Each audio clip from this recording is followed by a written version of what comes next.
सबसे आसान तरीके से आज मैं आप लोगों को एक्सप्लेन करने वाला हूँ बच्चा, रिवर बोट प्रॉब्लम। देखो, इसमें ना दो तरीके का केस आता है। आज के इस वीडियो के अंदर मैं आपको केस ए से एक्सप्लेन करता हूँ कि इसमें क्या क्वेश्चन पूछा जा सकता है। तो इसके जितने भी क्वेश्चन हो सकते हैं इस केस से रिलेटेड ना, वो मैं आपको एक्सप्लेन करता हूँ। देखिए, सवाल सबसे पहले पहचानिएगा। सवाल के अंदर होता है कि वेलोसिटी ऑफ स्विमर या velocity of boat is this, जो कि गिवन है 10 मीटर पर second in the still water. यानी पानी के अंदर जब भी वेलोसिटी दी रहे तो समझ जाइएगा कि वो VMR दिया है। और अब क्वेश्चन में ये कहता है कि जो पानी का बहाव है वो 6 मीटर पर सेकेंड है, जो कि towards the direction of east है, मतलब राइट साइड हमने ले लिया।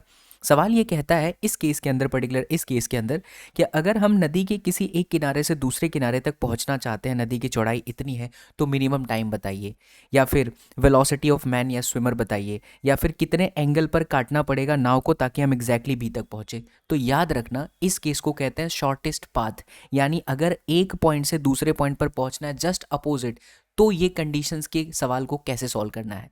कैसा भी केस हो रिवर बोट के अंदर, अगर आपसे मिनिमम टाइम पूछ लेना बच्चों, तो मिनिमम टाइम का मतलब ये होता है कि जो हमारी velocity of man with respect to river है वो सीधी होनी चाहिए, तभी वो वहाँ पर एग्जैक्टली पहुँच सकता है मिनिमम टाइम के अंदर।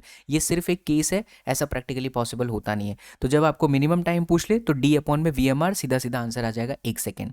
दूसरा क्वेश्चन पूछता है कि कितने एंगल पर नाव को काटना चाहिए। तो अब आप कॉमन सेंस सोचिए, अगर नाव इस डायरेक्शन में कट रही होती तो पानी इसे धकेल करके यहाँ पहुंचा देता, तो बी तक कभी हम पहुंच ही नहीं पाते। यानी अगर अपोजिट पहुंचना है, एग्जैक्टली सामने पहुंचना है, तो पानी के बहाव के अपोजिट डायरेक्शन में हमें जो बोट है उसको काटना पड़ेगा, यानी कि उसको रोक करना पड़ेगा।